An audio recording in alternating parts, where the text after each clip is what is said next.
The coffee cup trembled in Amara's hand as she sat across from the man she'd tried to forget. 3 months. She'd had 3 months of peace, of building a life for herself and her unborn child, of convincing herself that Seoul was just a beautiful mistake she'd left behind. Now Kang Min-Jun sat before her in a quiet corner of her favorite Brooklyn cafe, looking like he'd stepped out of a magazine spread, all sharp jawlines and designer suits that probably cost more than her monthly rent. "How did you find me?" Her voice came out steadier than she felt. Min-Jun's dark eyes never left her face. "Does it matter?" "Yes, it matters. You had no right to." "No right?" His voice was quiet, dangerous. "Amara, you disappeared. You left without a word, without a number, without giving me any way to reach you. And now I find out you're carrying my child." She set down her cup with more force than necessary. "This doesn't concern you. I can handle this myself." The laugh that escaped him was bitter, humorless. "Doesn't concern me? That's my child. You think I'd just walk away? You don't even know me." It was one night, Min-Jun. One night that wasn't supposed to mean anything. But it did mean something. He leaned forward, his intensity making the air between them crackle. "It meant something to me. And clearly it meant something, because you're 3 months pregnant with my baby." Amara's hand moved instinctively to her small bump, hidden beneath her loose sweater. "I didn't ask for this. I didn't plan this. Neither did I. But here we are." Min-Jun ist still. "And I'm not the kind of man who abandons his responsibilities." Responsibilities. The word tasted bitter on her tongue. "Is that what this is to you? An obligation?" "That's not what I meant." "Then what did you mean?" "Because from where I'm sitting, some man I barely know just tracked me down across the world and is acting like he owns me." Min-Jun's fingers drummed once on the table, the only sign of agitation in his otherwise controlled demeanor. "There are things you don't know about me, Amara. Things I should have told you in Seoul." Her stomach twisted. "What things?" He was quiet for a long moment, his gaze dropping to his untouched espresso. When he looked back up, something had shifted in his expression. "My business interests in Korea, they're not entirely legitimate." The cafe sound seemed to fade into white noise. "What does that mean?" "It means my family has connections. Deep connections to organizations that operate outside the law. I've spent my entire life in that world, Amara. It's all I've ever known." She felt the blood drain from her face. "You're telling me you're in the Mafia? The Korean Mafia?" "The Yakuza has Japanese roots, but yes, similar organizations exist in Korea. And my family controls a significant portion of Seoul's underground operations." Amara pushed back from the table, her chair scraping loudly against the floor. Several patrons glanced their way. "I can't believe this. I can't. I need to go." Min-Jun stood as well, his movement fluid and controlled. He didn't reach for her, but his presence alone was enough to make her pause. He wasn't blocking her exactly, but his tall frame created an obstacle between her and the door, his expensive cologne mixing with the coffee-scented air. "Amara, please. Just listen." "Move," she said, her voice low and tight. "I'm not doing this. Not here, not now, not ever." "I understand you're scared." "Scared?"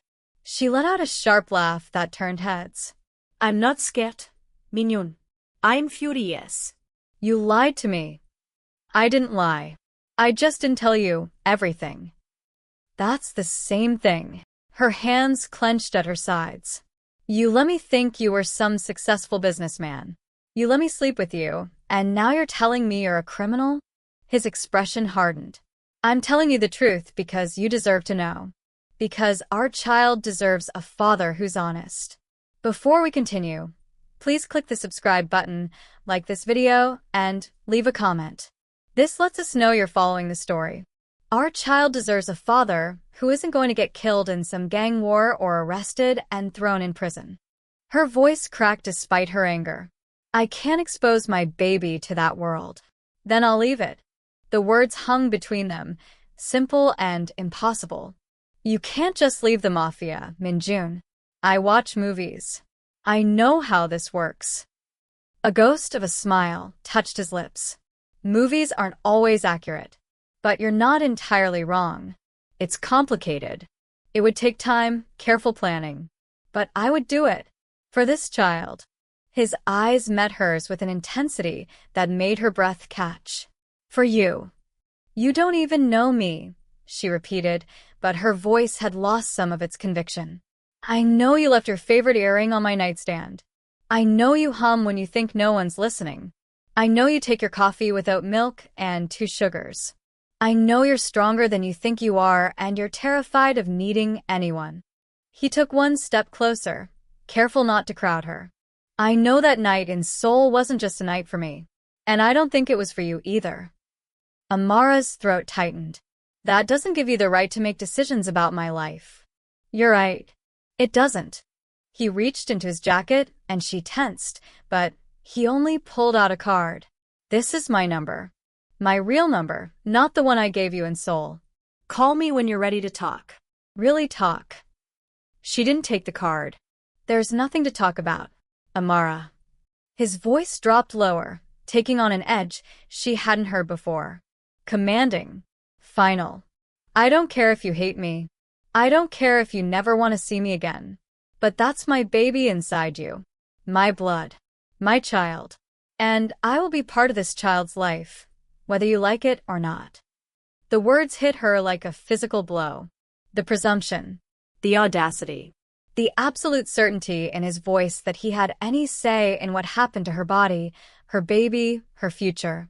You don't get to demand anything, she said, her voice shaking with rage. This is my body. My choice. My life. You don't own me, and you don't own this baby just because of one night. I'm not trying to own you. That's exactly what you're trying to do.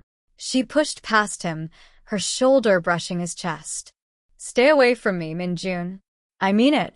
She was halfway to the door when his voice stopped her. I'm not going anywhere, Amara. She turned back, her hand on the door handle. He stood exactly where she'd left him, the card still in his hand, his expression unreadable, but his stance unwavering. You can't force me to let you in. I'm not trying to force anything. But I'm also not disappearing. I'll give you space if that's what you need. But I'm staying in New York. And when you're ready, I'll be here. Don't hold your breath. She pushed through the door into the cold November air, her heart hammering against her ribs. Behind her, she could feel his eyes following her through the window. She walked 3 blocks before she let herself stop, leaning against a building, her hands pressed to her stomach. It's okay, she whispered to the life growing inside her. It's going to be okay. We don't need him. We're going to be fine on our own. But even as she said it, she couldn't shake the memory of his words. The certainty in his voice. The promise, or was it a threat? I'm not going anywhere. That night, Amara couldn't sleep. She lay in her small 1-bedroom apartment in Fort Greene, staring at the ceiling as car horns and distant sirens created the soundtrack of the city she loved. Her hand rested on her belly, feeling the subtle swell that was becoming harder to hide. Her phone buzzed on the nightstand. She grabbed it, squinting at the bright screen. A text from an unknown number. I meant what I said. Take all the time you need. But know that I'm here. MJ. She should delete it. Block the number. But instead, she found herself staring at those 2 letters. MJ. Like they were friends. Like he had any right to casual intimacy. Another text came through. Also, you should eat more protein. Good for the baby's development. Her jaw dropped. Was he seriously giving her pregnancy advice? She typed furiously. How do you know what I'm eating? The response came immediately. I don't. But I've been reading. A lot. Despite herself, despite everything, she felt something crack in her chest. He'd been reading pregnancy books. This terrifying mafia boss had been reading about prenatal nutrition. She put the phone face down without responding, but she didn't block the number. Over the next 2 weeks, the texts continued. Never pushy. Never demanding. Just there. Did you have your 16-week appointment yet? There's a new prenatal yoga studio that opened in Park Slope. Supposed to be good. I hope you're feeling okay today. Amara ignored them all, but she read every single one. And against her better judgment, against every instinct screaming at her to cut ties completely, she found herself noticing things. He never called, never showed up. He was keeping his promise to give her space, even as he maintained his quiet presence through these messages. On a gray Tuesday morning, 3 weeks after the coffee shop confrontation, Amara was leaving her doctor's appointment when she saw it. A black Mercedes SUV with tinted windows, parked directly across from the clinic. She'd seen the same car yesterday outside her office building, and the day before that, outside her favorite grocery store. Her blood boiled. She marched straight to the vehicle and knocked hard on the passenger window.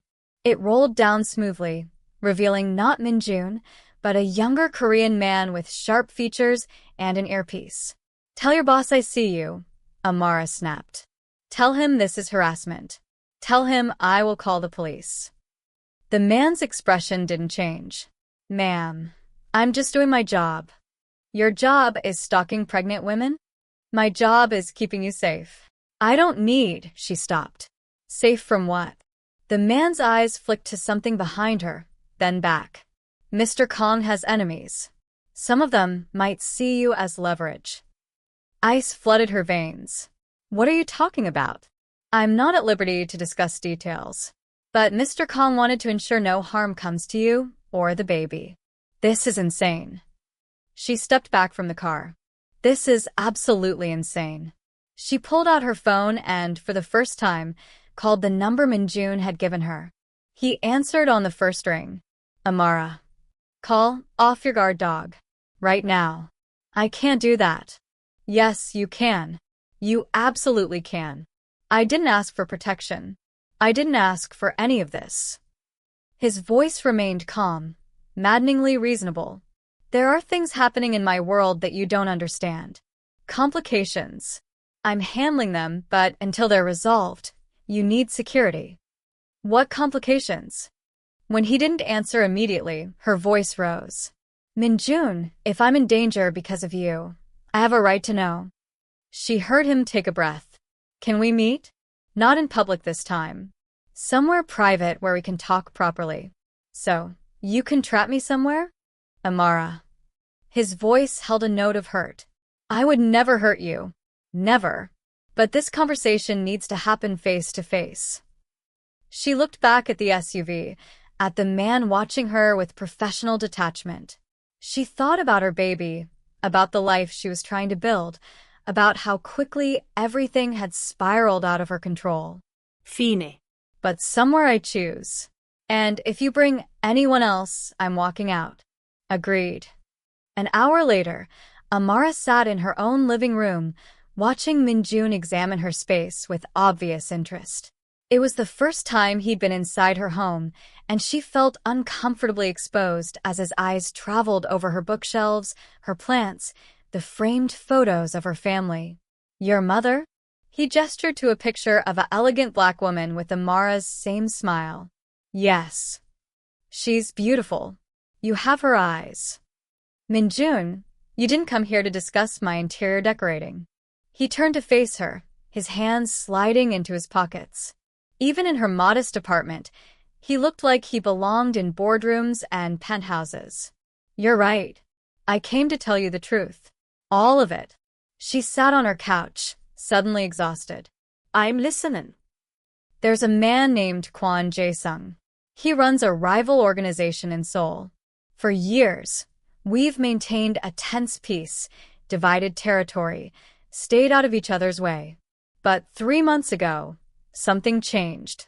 He started pushing boundaries, testing our defenses, trying to expand into our territories." "What does this have to do with me?" Min-Jun's Zeitend. "One of his people saw us together in Seoul. At the bar, leaving the hotel.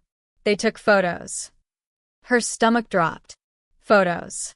Nothing explicit. but enough to establish a connection between us. I didn't think anything of it at the time. I had no idea you'd— He gestured vaguely at her stomach. That there would be consequences. I'm not a consequence, she said sharply. That's not what I meant. The baby isn't a consequence. The baby is— He stopped, seeming to search for words. Everything. The raw honesty in his voice caught her off guard.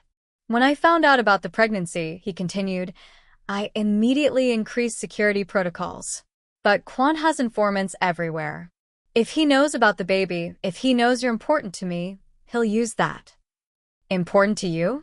You don't even know me. I know enough. He moved closer, then seemed to think better of it and stopped.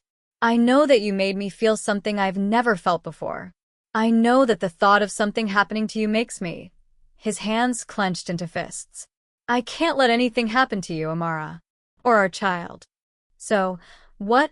I just live with bodyguards following me everywhere? I just accept that my life is in danger because I slept with the wrong person. I'm working on resolving the situation with Quan. Permanently. The way he said permanently made her skin crawl. What does that mean? It means doing what needs to be done to ensure you're safe. You mean killing him? Min-Jun didn't deny it. This is my world, Amara. This is what I've been trying to tell you. It's brutal and it's unforgiving, and I've done things that would make you hate me if you knew. But I would do anything, to protect what's mine. I'm not yours. That baby is. His voice dropped, becoming almost gentle. And like it or not, that means you are too. Because I will protect my child's mother with everything I have. Amara stood abruptly, her hands trembling. You can't just decide that. You can't just walk into my life and declare ownership over me like I'm some possession. That's not what I'm doing. Then what are you doing, Min-Jun? Because from where I'm standing, you're trying to control everything. Where I go, who protects me, how I live my life. You're making decisions without asking me. He ran a hand through his dark hair, frustration finally breaking through his composed exterior. What would you have me do? Ignore the threat? Let you walk around unprotected while men who wouldn't hesitate to hurt you are watching? I would have you ask. Explain. Treat me like a partner in this instead of some fragile thing you need to manage. You think I don't want to treat you as a partner? His voice rose for the first time. You won't even talk to me? You ignore my messages. You refuse to see me. You act like I'm the enemy when all I'm trying to do is keep you alive. Because you scare me. The words burst out before she could stop them. You scare me, Min-Jun. This whole situation scares me. I'm 28 years old, I'm pregnant, and I'm apparently caught in the middle of some Mafia war because I made one mistake in Seoul. Is that what I am to you? A mistake. She saw the hurt flash across his face before he could hide it, and something in her chest twisted. I don't know what you are. I don't know anything anymore. The fight seemed to drain out of him. He moved to her window, looking out at the Brooklyn street below. My mother wants to meet you. Of all the things she expected him to say, that wasn't it. What? She knows about the baby. She's flying in from Seoul next week. He turned back to face her. She's traditional. This situation is not how she imagined her first grandchild would come into the world. Oh God. Amara sank back onto the couch. Your mother hates me, and she hasn't even met me. She doesn't hate you. She just has certain expectations about family, about marriage, about how things should be done. Marriage? Amara's voice went up an octave. Nobody said anything about marriage. I'm not suggesting, he stopped, his expression unreadable. I'm just warning you that she'll bring it up. She believes a child should be born into a proper family structure. Well, she's going to be disappointed then, because I'm not marrying someone I barely know just to satisfy traditional expectations. I know that. He moved closer, sitting carefully on the chair across from her. Amara, I'm not asking you to marry me. I'm not asking you to love me. I'm not even asking you to like me. But I am asking you to let me be part of this. Let me help. Let me protect you until the situation with Quan is resolved. And let me be a father to our child. She studied his face, searching for manipulation, for hidden agendas. But all she saw was exhaustion and something that looked painfully like hope. If I agree to the security detail, she said slowly, I need boundaries. They don't follow me inside my home. They don't report on everything I do. And they absolutely don't interfere with my work or my life unless there's a real threat. Done. And you don't just show up unannounced. You don't make decisions about the baby without consulting me. This is my body, my pregnancy, and I get final say on everything. Agreed. He leaned forward. Anything else? Yes. She took a deep breath. I want to know everything. About Quan, about the threat, about what you're planning. No more secrets, no more protection by keeping me in the dark. If I'm in this, I'm in it with full information. He hesitated, and she could see him wrestling with the instinct to shield her. Finally, he nodded. All right. Full transparency. And one more thing. She met his eyes directly. When this is over, when Quan is handled and the baby is born, we figure out a real co-parenting arrangement. One that doesn't involve you controlling my life. When this is over, he said quietly, I hope we'll be more than just co-parents. Don't. She held up a hand. Don't do that. Don't try to turn this into some romantic story where the dangerous man and the woman he knocked up fall in love. This is real life, Min-Jun. Messy, complicated real life. I know that. His voice was soft. But it doesn't change the fact that I haven't stopped thinking about you since Seoul. It doesn't change the fact that when I look at you, I see. Stop. But her voice came out weaker than she intended. Please. I can't think about that right now. I can barely process everything else. He nodded, standing.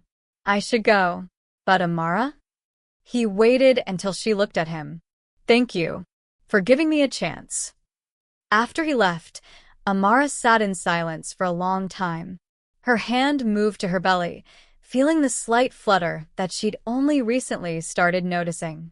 4 months along.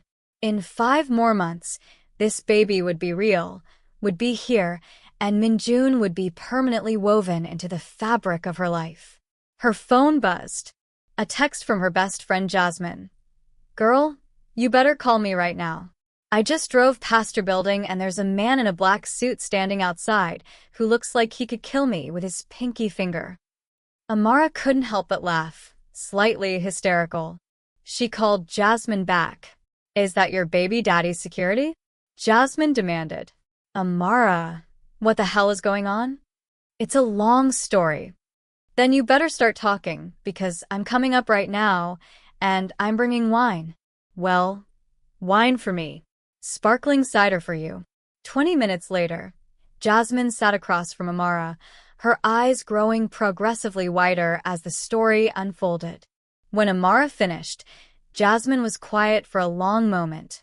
So let me get this straight, she finally said. You had a one-night stand with a Korean Mafia boss, got pregnant. He tracked you down across the world, and now you're caught in some kind of gang war? That's the summary, yes. And he's hot.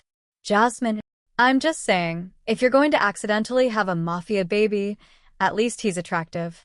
Jasmine took a sip of her wine. But seriously, Amara, are you sure you're safe? Like, really safe? I don't know. Amara's voice cracked. I don't know anything anymore. A month ago, my biggest worry was whether I could afford a 2-bedroom apartment before the baby came. Now I have armed guards and death threats and a baby daddy who casually talks about handling people permanently. Jasmine reached across and squeezed her hand. What does your gut tell you? About him, I mean, not the situation, but him specifically. Amara thought about Min-Jun's face when he talked about the baby. The way his voice softened. The hurt in his eyes when she called him a mistake. I think he's telling the truth. I think he really does want to protect us. But I also think he's dangerous, Jazz. Not to me, maybe, but he's capable of terrible things. Can you live with that? I don't have a choice. He's the father of my child. You always have a choice, Amara. Always. But did she? As the weeks passed, Amara began to realize how thoroughly Min-Jun had infiltrated her life. The security detail became a constant presence, discreet but always there. When she went to work at the fashion house, where she'd been employed for 3 years, there was a car waiting. When she met friends for dinner, someone was watching from a nearby table. She should have felt suffocated. And part of her did. But another part, a part she didn't want to acknowledge, felt safe. Min-Jun kept his promise about transparency. He sent her detailed updates about the situation with Kwon, though much of it was coded in language she didn't fully understand. Territories, shipments, negotiations. It was like reading about a foreign world, except this foreign world directly affected her safety. He also kept his promise about boundaries. He never showed up unannounced. Instead, he texted, always polite, always asking permission. Would you like to get dinner this week? I'd like to discuss the nursery arrangements. Your 20-week ultrasound is coming up. I'd like to be there if you're comfortable with that. My mother arrives Thursday. Are you free for lunch on Friday? I understand if you need more time. That last one made Amara's stomach churn. She'd agreed to meet his mother in a moment of weakness, but now that the day was approaching, she regretted it deeply. What do I even wear to meet a Korean Mafia matriarch? She asked Jasmine over the phone. Something that says, I may have accidentally gotten pregnant by your son, but I'm still a respectable woman with a good job and excellent taste. So, like a turtleneck and a string of pearls? Girl, you're black, pregnant, and American. She's going to judge you no matter what you wear. Might as well be comfortable. The lunch took place at an upscale Korean restaurant in Manhattan. Amara arrived early, her hands sweating despite the November chill. Min-Jun was already there, standing when she entered. He looked nervous, she realized. It was the first time she'd seen him anything less than perfectly composed. She's in the private room, he said quietly. Thank you for coming. I'm doing this for the baby, not for you. I know, but there was something in his eyes that suggested he hoped that might change. Min-Jun's mother, Kim Yoon-hee, was elegant in the way that came from generations of refinement. Her hair was perfectly styled, her hanbok modified into a modern silhouette that probably cost more than Amara's entire wardrobe. She looked at Amara with the kind of assessment that made her feel like a specimen under glass. They sat.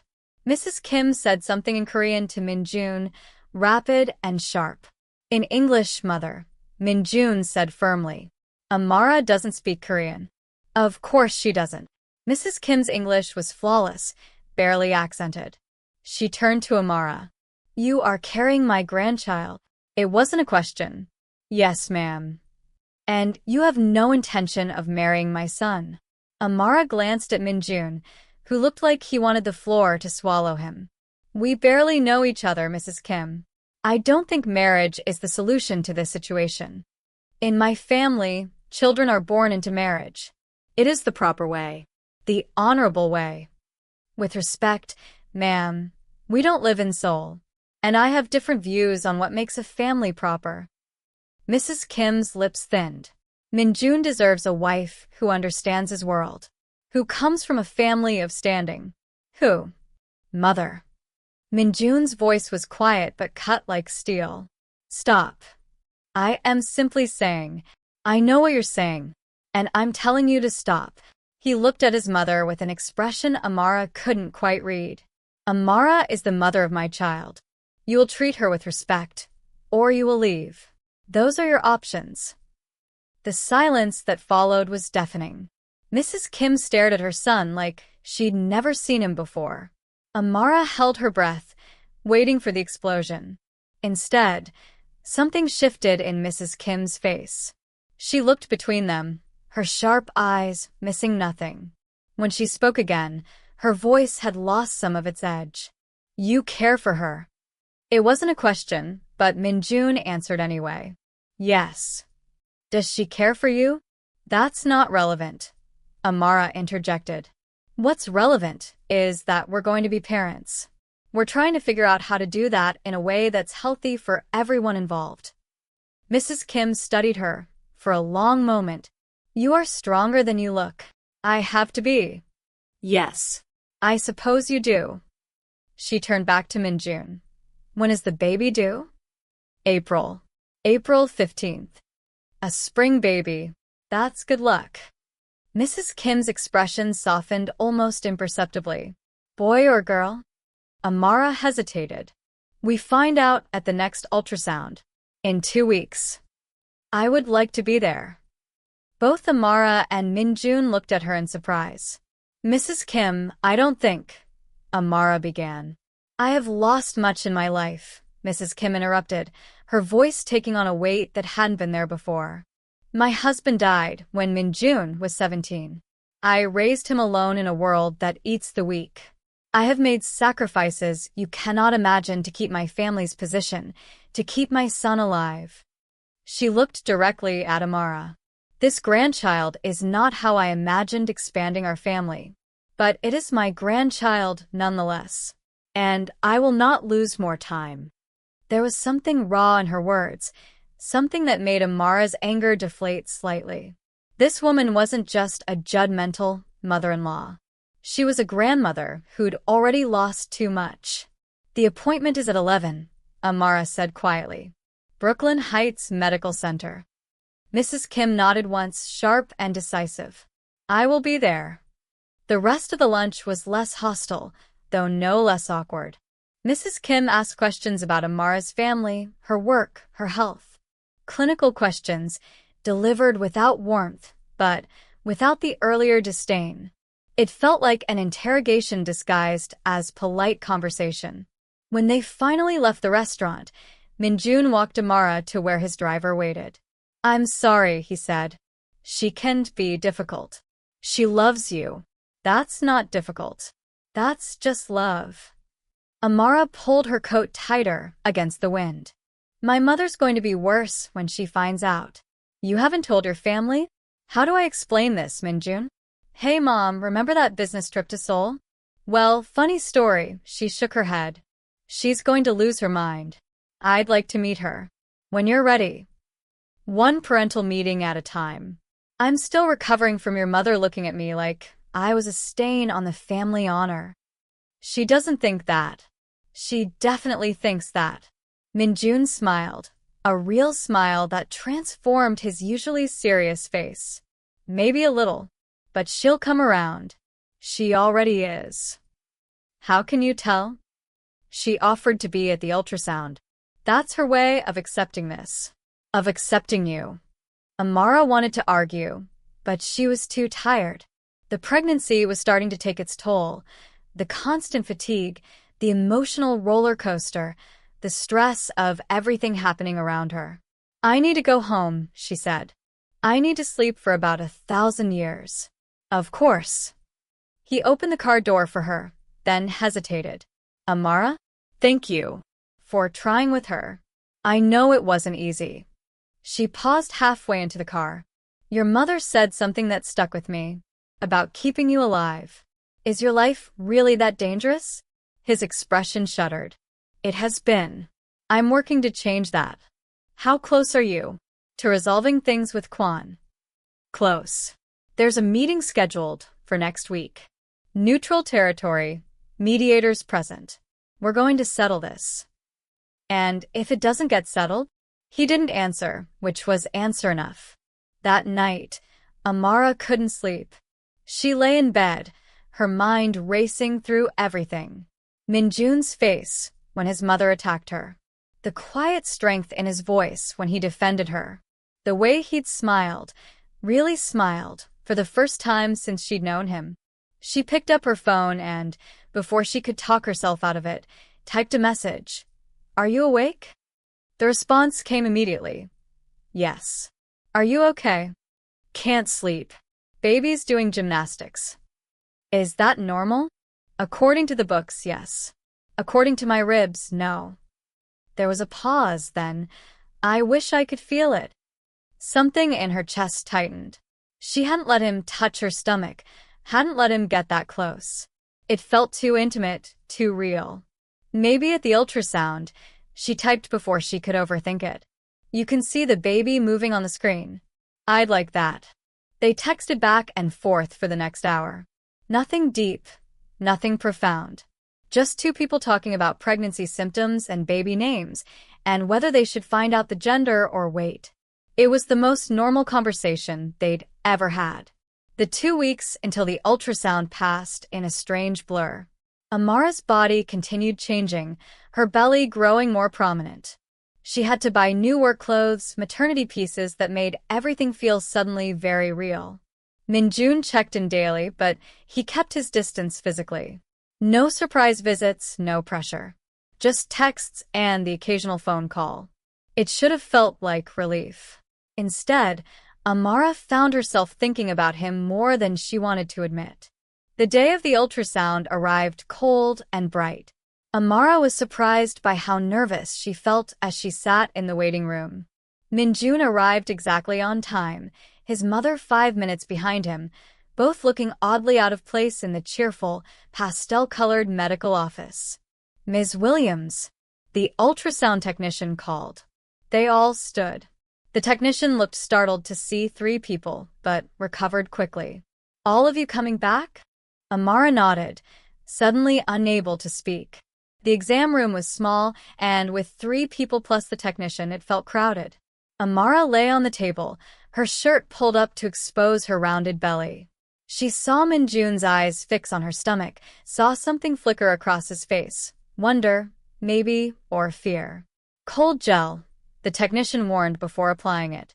Then the wand pressed against her skin, and suddenly there it was, the rapid flutter of a heartbeat on the monitor.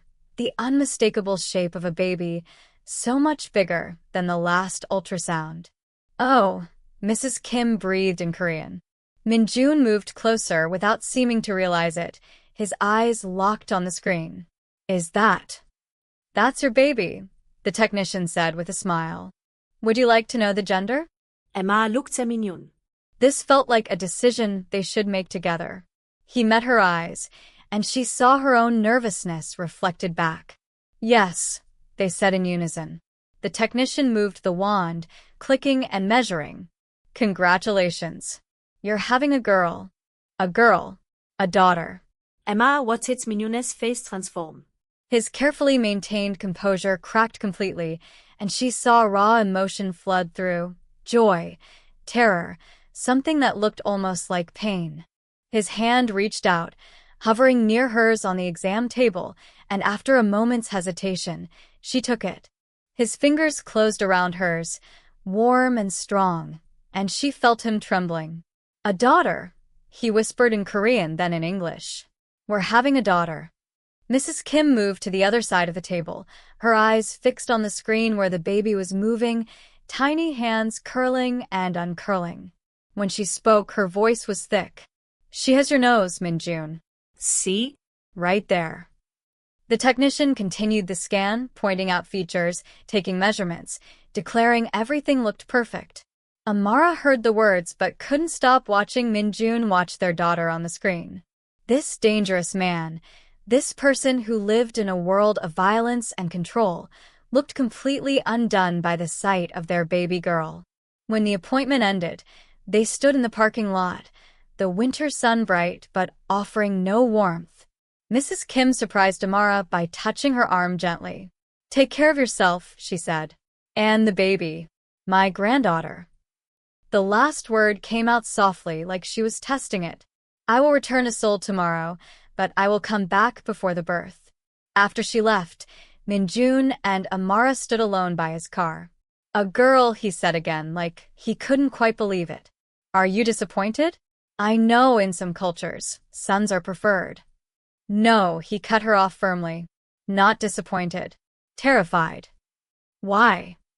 He looked at her, and she saw something she'd never seen before in his eyes. Vulnerability. Because I know what men are capable of. Because I know what I'm capable of. And the thought of my daughter growing up in a world where men like me exist. He stopped, jaw clenching. I need to be better. For her. You're already trying to leave that world. That counts for something. Does it? His voice was bitter. Or am I just fooling myself? Maybe violence is all I know. Maybe it's all I'll ever be. Amara shifted her weight, her back aching. I don't believe that. People can change, Min-Jun, if they want to badly enough. I want to. He looked at her stomach, at where their daughter was growing. God, I want to. The meeting with Kwon happened 3 days later. Min-Jun texted her before he went. If something happens to me, there are arrangements. You and the baby will be protected. Financially secure. My lawyer has all the details. Her hands shook as she typed back. Nothing better happened to you. Your daughter needs her father. She didn't add that maybe she was starting to need him too. That was too much, too complicated, too terrifying to acknowledge. The hours crawled by. Amara tried to work, tried to focus on anything other than the fact that Min-Jun might be walking into a trap. The security detail outside her building had doubled. She noticed 4 cars now instead of 2. Her phone rang at 7 p.m. Min-Jun. I'm alive, he said, and she could hear the exhaustion in his voice. It's done. What's done? Kwon and I reached an agreement. Mediated settlement. He stays out of our territories, we stay out of his. No more threats. No more war. Relief flooded through her so intensely, she had to sit down. Just like that. Not just like that. It took 6 hours of negotiation and some significant concessions on both sides. But yes. It's done. He paused. You're safe now, Amara. You and the baby. And you. I'm out. Officially. I signed papers today transferring my interest to my cousin. I'm done with that life. She couldn't speak for a moment.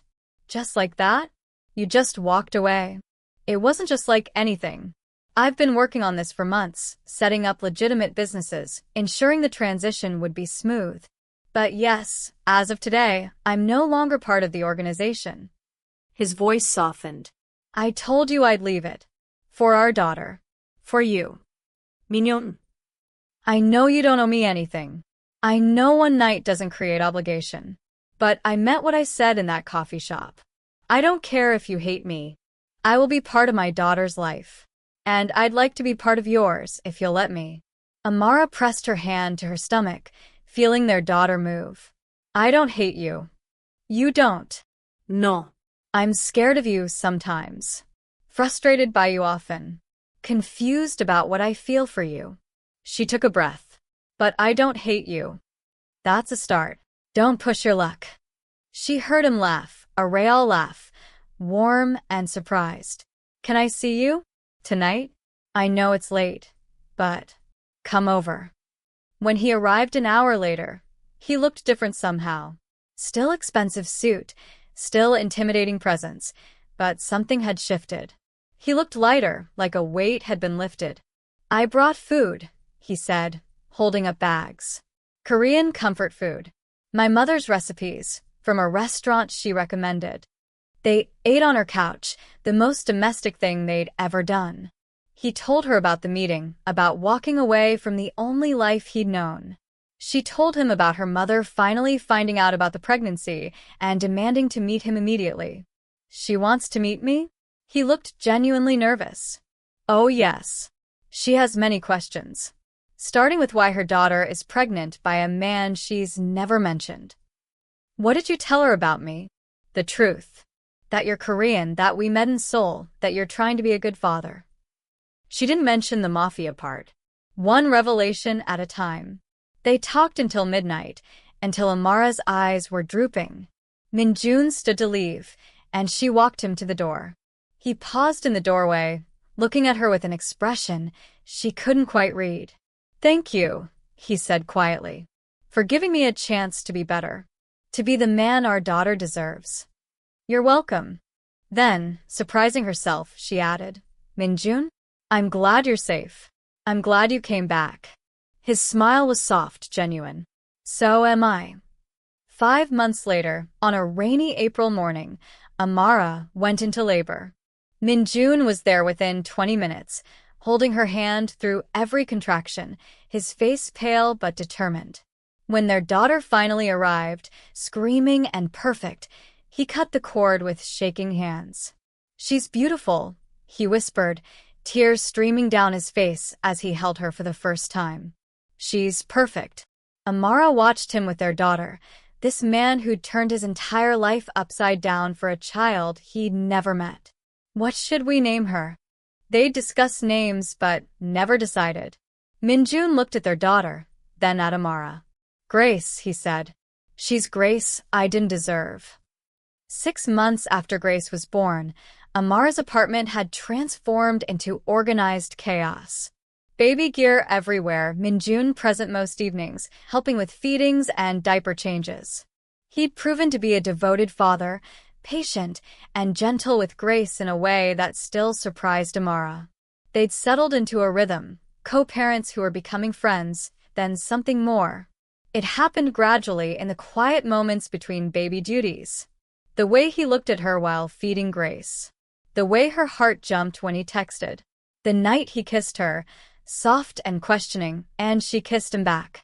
"I love you," he said one evening, Grace asleep on his chest. "I know it's complicated. I know we started everything backward. But I love you, Amara. I think I have since soul." She looked at him holding their daughter, this man who'd changed his entire world for them. "I love you too. Even though you're stubborn and overprotective and sometimes infuriating. That's the most romantic thing anyone's ever said to me." She laughed, moving closer. "Get used to it. You're stuck with me now. I can live with that." Grace stirred, making soft baby sounds. Min-Jun looked down at her, then back at Amara, his expression full of wonder. "We made this," he said quietly. "This perfect little person. From one night that changed everything." "Best mistake I ever made," Amara said. "Not a mistake." He reached for her hand. "The best thing that ever happened to me." Outside, rain pattered against the windows. Inside, 3 people who'd found each other in the most unlikely way sat together, a family built on chaos and choice and unexpected love. If you enjoyed this story of unexpected love and second chances, please hit that like button and subscribe for more dramatic romance stories. Drop a comment below telling us what you thought of Amara and Min-Jun's journey. Would you have given him a second chance? Share this video with someone who loves a good mafia romance story, and don't forget to turn on notifications so you never miss our next upload. Thank you so much for watching until the very end. See you in the next story.